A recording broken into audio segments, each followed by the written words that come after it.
बड़ा interesting theoretical concept है, domestic territory और नॉर्मल रेजिडेंट, दोनों अलग चीजें हैं, एक एक करके करेंगे। डोमेस्टिक टेरिटरी जब हम स्टडी कर रहे हैं तो बेसिकली ये देखना चाहते हैं कि डोमेस्टिक इनकम में क्या क्या आता है।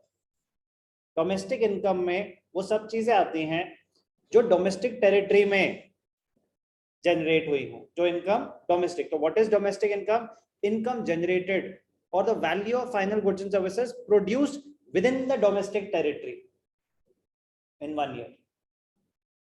तो डोमेस्टिक टेरिटरी की रेलेवेंस कहां आती है?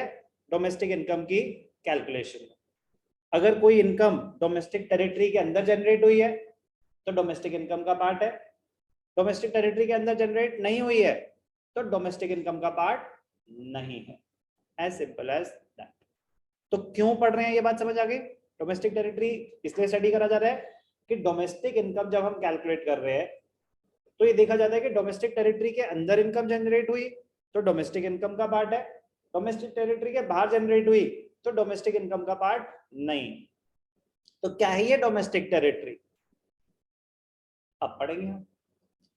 Domestic territory also known as economic territory. Domestic territory is a very important concept, it is a very important concept in national income accounting. In layman's language, domestic territory means political frontiers of a country. However, for the purpose of national income accounting, it is used in a wider sense. It is used in a wider sense.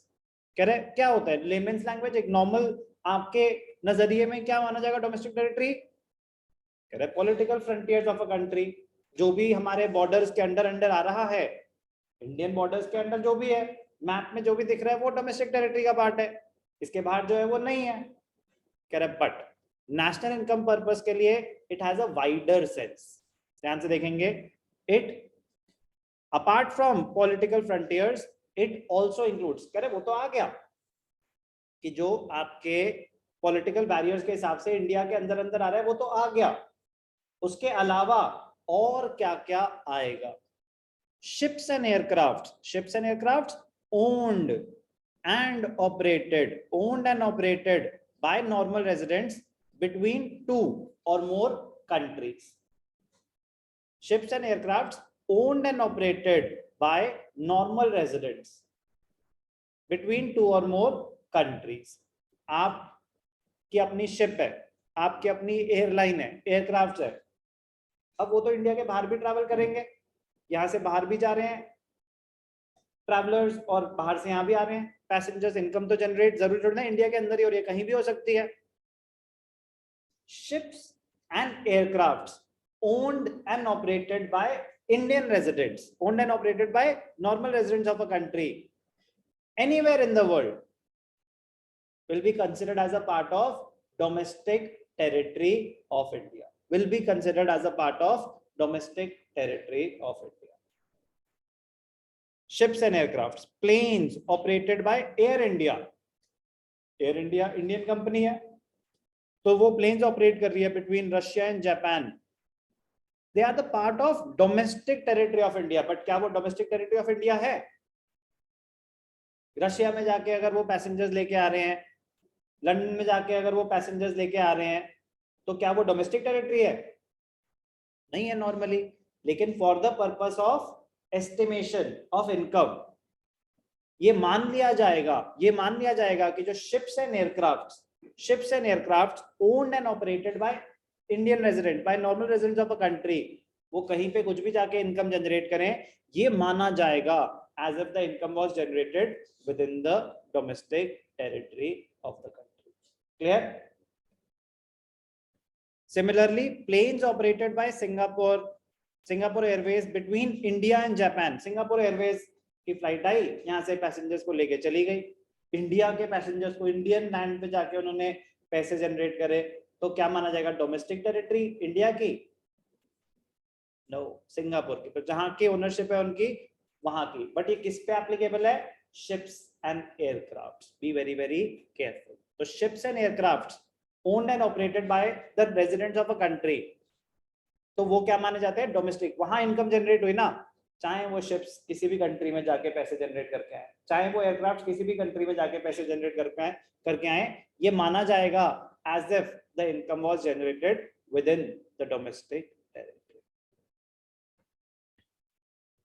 Fishing vessels, oil and natural gas rigs, and floating platforms operated by the residents of a country in the international waters where they have exclusive rights of operation.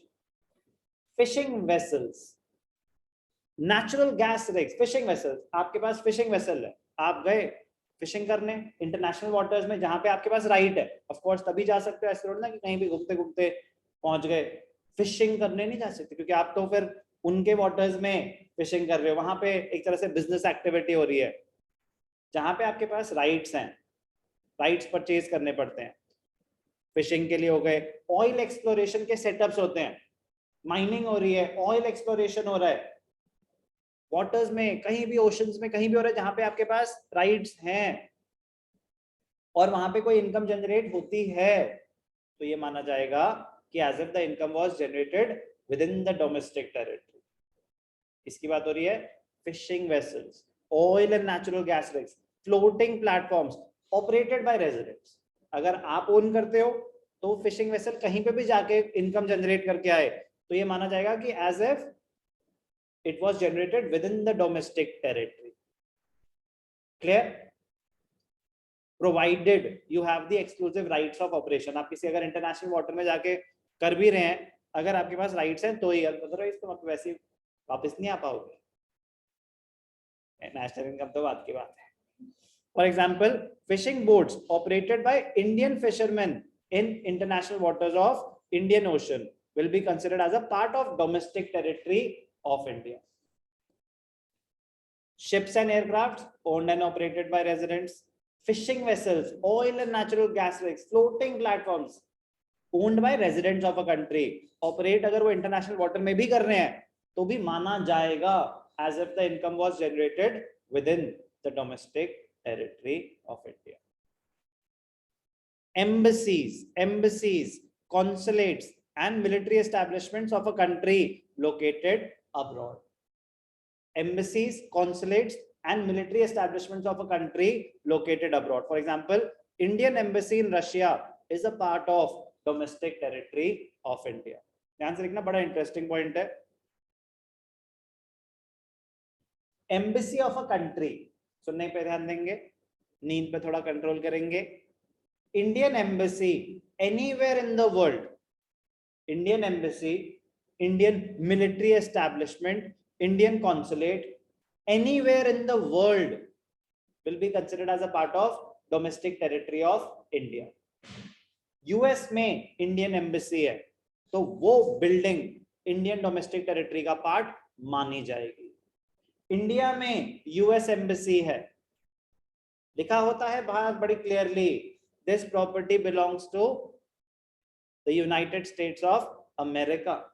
हमारी country में ही embassy खोल के बैठे हैं, but वहां पे जो laws हैं वो इंडियन लॉज एप्लीकेबल नहीं होते. तो इसलिए मूवीज में देखते हैं ना कि कोई एकदम से एम्बेसी में घुस गया भागते भागते, बस उसे लगता है कि अब मुझे कोई कुछ नहीं कर सकता, क्योंकि अब उस कंट्री के लॉज एप्लीकेबल नहीं है, इंडिया के लॉज एप्लीकेबल नहीं है. जैसे आप यूएस एम्बेसी में चले गए, that is considered as a part of domestic territory of USA. तो ऐसे Indian embassy in foreign countries will be considered as a part of domestic territory of India. तो यही तो सबके आपस में अंडरस्टैंडिंग है. तो Indian embassy anywhere in the world will be a part of domestic territory of India. तो उस बिल्डिंग में जो भी इनकम जनरेट हो रही है वो माना जाएगा कि एज इफ डोमेस्टिक इनकम है. Indian military establishments, Indian consulates, तो वो सब क्या माने जाएंगे? Domestic territory of India. कोई डाउट? क्लियर? बहुत ही ज्यादा इंपॉर्टेंट है, बहुत ही ज्यादा काम का है, इस पे क्वेश्चन आते हैं. सब उठ चुके हैं, ध्यान से सुनेंगे. एम्बेसी समझ आ गया भैया, मिलिट्री एस्टैब्लिशमेंट समझ आ गया, ये कॉन्सुलेट क्या होता है इसीलिए लिखा गया अलग से, पता था कि नहीं समझ पाएंगे. Consulate is an office building used by consul, an officer commissioned by the government to reside in a foreign country to promote the interest of the country to which it belongs. Consulate building को कहते हैं, property area which is used by the council. Council कौन होता है? An officer commission by Indian council, Indian ambassador. Delegate भेजे हैं हमने यहां से, तो इंडिया को रिप्रेजेंट कर रहे हैं वो. To reside in a foreign country to promote the interest of the country. Indian government के बिहाफ पे वो गए हैं, इंडिया को रिप्रेजेंट कर रहे हैं हमारे इंटरेस्ट के लिए. तो फॉरेन मिनिस्टर्स कहीं जाके अगर किसी बिल्डिंग में रह रहे तो इंडियन कॉन्सुलेट्स बिल्डिंग्स होती हैं, तो Indian ambassadors, Indian council, India के रिप्रेजेंटेटिव्स वहां पे जाके जो समिट्स होती हैं, ट्रीटीज होती है, तो वो हो सकता है ना कि वहां पे इंडिया ने अपनी कुछ सेटअप बना रखा हो जहां पे वो रहेंगे लोग, तो कॉन्सुलेट्स. तो एम्बेसी, क्या ये सब बिजनेस ऑर्गेनाइजेशंस हैं? नो. एम्बेसीज, कॉन्सुलेट्स और मिलिट्री एस्टैब्लिशमेंट्स जिस कंट्री की हैं, वर्ल्ड में कहीं पे भी जाके सेटअप कर लें, वो उसी कंट्री की डोमेस्टिक टेरिटरी का पार्ट मानी जाएंगी जिस कंट्री की वो है. ओके, कोई डाउट? तो ध्यान से देखना, जल्दी से रिपीट करूंगा. डोमेस्टिक टेरिटरी में क्या क्या आता है? कह रहे एक तो जो पॉलिटिकल बैरियर्स, पॉलिटिकल फ्रंटियर्स के हिसाब से जो इंडिया के अंदर आ गया, वो तो आता ही आता है. उसके अलावा और क्या क्या आता है? Ships and aircrafts owned and operated by Indian residents anywhere in the world. Fishing vessels, oil and natural gas rigs, floating platforms owned and operated by again Indian residents anywhere, even in international waters where they have exclusive rights of operations. और क्या था? embassies, consulates, military establishments, country की anywhere in the world will be considered as a part of domestic territory of India. कह रहे but कुछ exceptions भी हैं. Exceptions मतलब कुछ ऐसी चीजें भी हैं जो फिजिकली इंडिया के बॉर्डर्स के अंदर हैं, लेकिन फिर भी इंडियन डोमेस्टिक टेरिटरी का पार्ट नहीं मानी जाएंगी. कह रहे जैसे, कह रहे अब अगर फॉरेन कंट्री की एम्बेसी यहाँ पे है तो क्या वो इंडियन डोमेस्टिक टेरिटरी का पार्ट मानी जाएगी? नो. फॉरेन कंट्री के कॉन्सुलेट्स हैं, फॉरेन कंट्री की मिलिट्री एस्टैब्लिशमेंट्स, यहाँ पे कोई कैंप्स लगे हैं, तो क्या वो इंडियन डोमेस्टिक टेरिटरी का पार्ट मानी जाएंगे? No.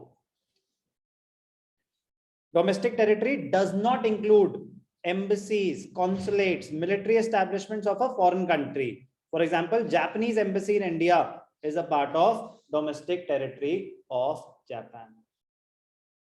Quite out? Very, very interesting. International organizations, international companies की बात नहीं हो रही, MNCs की बात नहीं हो रही, ये special organizations हैं, like UNO, like World Bank, like WHO. They are located within the geographical boundaries of a country. Even if they are located within the geographical boundaries, वो उस country का part नहीं मानी जाएंगी. जहां पे उनके headquarters हैं वहां का part मानी जाएंगी. अगर दिल्ली में WHO का ऑफिस है तो वो जो बिल्डिंग है वो डोमेस्टिक टेरिटरी का पार्ट नहीं मानी जाएगी. WHO क्या कोई कंपनी है? इंटरनेशनल ऑर्गेनाइजेशंस हैं. सबका पर्पस अपना होता है. किसी का होगा प्रमोशन ऑफ ट्रेड और कॉमर्स, किसी का होगा पीस, किसी का कुछ भी हो सकता है. But these are international organizations. These are not profit-making business entities.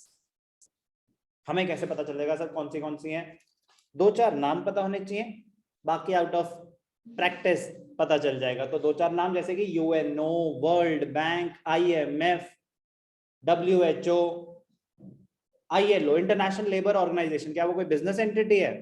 तो थोड़ा सा बेसिक एप्लीकेशन. लेकिन HSBC, Hong Kong Shanghai Banking Corporation, HSBC, is it a business entity or an international organization for promotion of welfare? It is a business organization, MNC. Clear? कोई doubt? तो India के अंदर तो हैं, but फिर भी Indian domestic territory का part नहीं मानी जाएंगी. वो सिर्फ ये हैं. क्या? Embassies of foreign countries, consulates, military establishments of foreign countries, और ये international organizations like UNO, WHO, World Bank, IMF, ILO. According to United Nations, economic territory or domestic territory is the geographical territory administered by the government within which persons, goods and capital circulates freely. ये तो बड़ी general सी बात हो गई, लेकिन आपको इसकी पूरी इंक्लूसिव, इसको बोलते हैं inclusive definition, apart from political frontiers, उसमें और क्या क्या आएगा अच्छे से पता होना चाहिए, क्या क्या नहीं आएगा, एक्सेप्शंस क्या हैं वो भी अच्छे से पता होनी चाहिए। तो ध्यान से देखना बेटा, समराइज करूंगा, बहुत ही इंपॉर्टेंट पॉइंट बता रहा हूं, दिमाग में छपा रहना चाहिए जो मैं अब बोलने वाला हूं।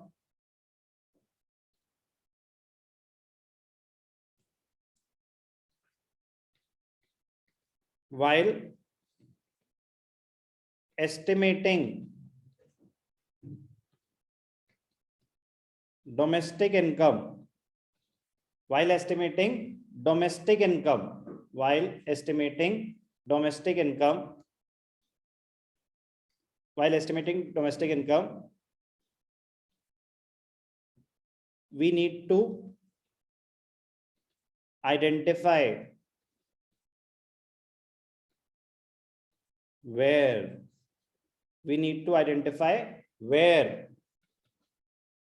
the income was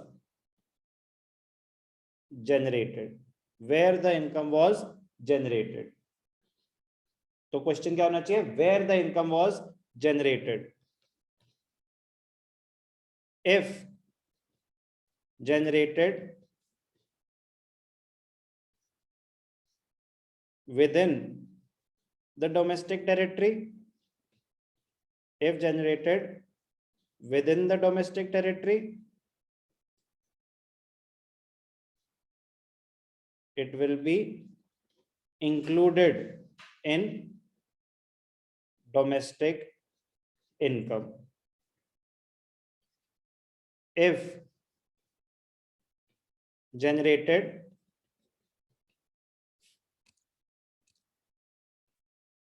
outside the domestic territory, if generated outside the domestic territory, not included in domestic income. अभी मैं सिर्फ डोमेस्टिक इनकम की बात कर रहा हूँ। तो डोमेस्टिक इनकम में क्या इंक्लूड होगा, जो डोमेस्टिक टेरिटरी में जनरेट हुआ, जो डोमेस्टिक टेरिटरी में जनरेट नहीं हुआ वो डोमेस्टिक इनकम का पार्ट नहीं माना जाएगा। तो while estimating domestic income, we need to identify where the income was generated. Very, very important point. Who generated the income? Who generated the income is immaterial, while estimating domestic income.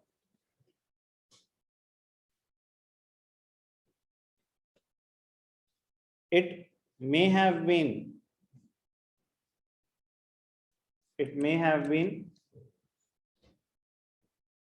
earned by residents or non-residents. It may have been earned by residents or non-residents.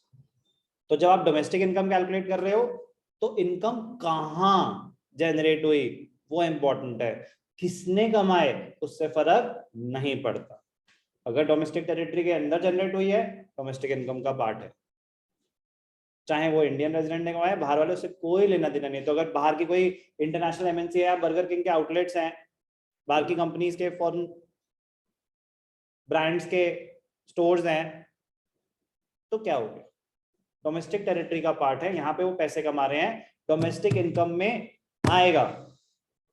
National income में आएगा कि नहीं आएगा, कह रहे वो तो separate point है, डोमेस्टिक इनकम में तो आएगा। तभी तो माइनस करते हैं फैक्टर इनकम टू अब्रॉड, कि अगर बाहर की कंपनीज ने यहाँ पे कुछ प्रॉफिट जनरेट करा है तो इवेंचुअली जाएगा तो इंडिया के बाहर ही। तो वो नेशनल इनकम का कॉन्सेप्ट है, डोमेस्टिक इनकम का नहीं। डोमेस्टिक इनकम में प्लस होता है factor income from abroad, minus होता है factor income to abroad. National income निकालने के लिए अभी तो हम डोमेस्टिक इनकम की बात कर रहे हैं। तो डोमेस्टिक इनकम में क्या ऐसी कोई इनकम इंक्लूडेड हो सकती है जो बाहर वालों ने कमाई हो सकती है, बिल्कुल हो सकती है। डोमेस्टिक इनकम होता है कि इंडिया के अंदर जनरेट हुई। Who generated the income is immaterial, किसने पैसे कमाए उससे फर्क नहीं पड़ता। It may have been earned by residents और नॉन रेजिडेंट्स। तो चलो बेटा, टेस्ट योर नॉलेज, ध्यान से देखना, साथ साथ टेस्ट करते हैं एक दूसरे की नॉलेज। कौन से कलर से टेस्ट करें? पर्पल से करते हैं। Which of the following are covered under domestic territory of India? An Indian company in London, India की कंपनी, SBI की ब्रांच है लंदन में, हल्दीराम्स की ब्रांच है लंदन में, इंडियन कंपनी। ये कोई एम्बेसी है, कोई कॉन्सुलेट, कोई मिलिट्री एस्टैब्लिशमेंट, कोई international organisation? No, Indian company की बात हो रही है, लंदन में है, तो क्या डोमेस्टिक टेरिटरी का पार्ट माना जाएगा? डोमेस्टिक इंडिया की डोमेस्टिक टेरिटरी का पार्ट माना जाएगा? No, not included in the domestic territory of India, क्योंकि ये लंदन के पार्ट माना जाएगा। Microsoft office in India included, domestic territory का पार्ट माना जाएगा। Company in India owned by Japanese, domestic territory का पार्ट माना जाएगा। Office of Reliance industries in New York, Indian company, anywhere in the world? कह रहे नहीं, वो एम्बेसी का था। Indian embassy anywhere in the world will be a part of domestic territory. Indian company पे ये रूल अप्लाई नहीं होता, तो इंडियन कंपनी जहां पे लोकेटेड है उस टेरिटरी का पार्ट मान लिया जाएगा। Not included. Branch of foreign bank in India, HSBC, standard chartered bank, city bank, foreign banks in India, domestic territory की बात हो रही है, माना जाएगा। Indian embassy in Japan, Indian embassy anywhere in the world, branch of SBI in China, not included. Russian embassy in India, foreign embassies in India, not included in domestic territory of India. Tata rented its building to Google in America. Tata की है building, Tata तो Indian company है, building है, building है, कोई embassy है, कोई military establishment है? टाटा ने इंडिया में अपनी बिल्डिंग दे रखी होती किसी को रेंट पे, किसी को अगर एम्बेसी को दे रखी होती तो वो बिल्डिंग, इंटरेस्टिंग पॉइंट है, मेरी बिल्डिंग है, बहुत बड़ी बिल्डिंग है, 200 करोड़ की बिल्डिंग है चाणक्यपुरी में, तो मैंने रेंट पे दे रखी है US एम्बेसी को, मेरी बिल्डिंग है, इंडियन, ठीक है ना, very much Indian, but rent पे दे रखी है US एम्बेसी को। रेंट आता है 50 लाख रुपए पर मंथ, तो rent received by an Indian from US embassy, building है ना, तो वो जो बिल्डिंग है क्या वो डोमेस्टिक टेरिटरी का पार्ट मानी जाएगी कि नहीं मानी जाएगी?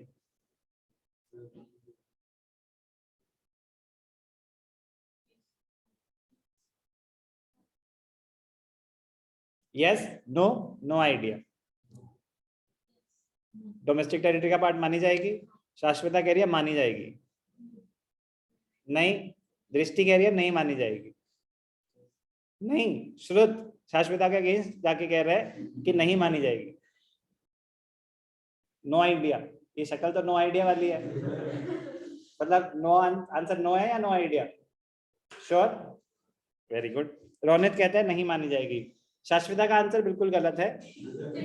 ध्यान से देखेंगे, अब US embassy in India will not be a part of domestic territory, तो उस बिल्डिंग की तो बात हो रही थी, वो कौन सा हवा में कुछ होगा, तो उस प्रॉपर्टी पे जो भी इनकम जनरेट हो रही है, रेंट फैक्टर सर्विस तो उस US एम्बेसी में हुआ ना, पैसे कौन दे रहा है? US एम्बेसी, तो ऐसा माना जाएगा कि इंडिया के बाहर से आपने पैसे जनरेट करे हैं उस बिल्डिंग को, यही तभी तो एक्सेप्शन बोल रहे हैं कि दो physically present in India, though physically present in India, still it will not be a part of domestic territory of India. तो अगर मेरी प्रॉपर्टी है उस पर यूएस एम्बेसी आ गई, भाई मैं इंडियन, लेकिन माना जाएगा फैक्टर इनकम फ्रॉम अब्रॉड, मैंने सर्विस रेंडर करी, फैक्टर सर्विस ही है ना लैंड, बट किसको? यूएस एम्बेसी को। तो यूएस एम्बेसी उस बिल्डिंग में जो भी इनकम जनरेट हो रही है, चाहे वो सैलरी दे, चाहे वो रेंट दे, कोई भी इनकम जनरेट हो रही है, तो it will not be a part of domestic income because it is not generated within the domestic territory of India. ये तो सीखना है, यही बात है तो बाद में याद नहीं आती, इंपॉर्टेंट है काफी कॉन्सेप्ट ऑफ डोमेस्टिक टेरिटरी। तो चलो मैं लिख देता हूं यहाँ पे, बट ऑब्वियसली बात नहीं है, रशियन एम्बेसी इन इंडिया, अब मैंने अपनी बिल्डिंग दे रखी है रशियन एम्बेसी को, तो वो डोमेस्टिक टेरिटरी का पार्ट है कि नहीं है? नहीं है, बिल्डिंग तो मेरी है, but for the purpose of estimation of domestic income वो डोमेस्टिक टेरिटरी का पार्ट नहीं है। तो उससे जो मेरी रेंटल इनकम आ रही है, तो क्या वो डोमेस्टिक इनकम में आएगी? जब वो डोमेस्टिक टेरिटरी में जनरेट ही नहीं हुई तो वो डोमेस्टिक इनकम में नहीं आएगी, ऐसे सोचना है। तो जब आप डोमेस्टिक इनकम कैलकुलेट कर रहे हैं तो किसने कमाए? सर इंडियन रेजिडेंट ने, कह रहे उससे फर्क ही नहीं पड़ता, who generated the income is immaterial, income कहां जनरेट हुई थी ये देखना है। डोमेस्टिक टेरिटरी में जनरेट हुई थी, डोमेस्टिक इनकम में इंक्लूडेड, डोमेस्टिक टेरिटरी में जनरेट नहीं हुई थी, नॉट इंक्लूडेड। ओके, कोई डाउट?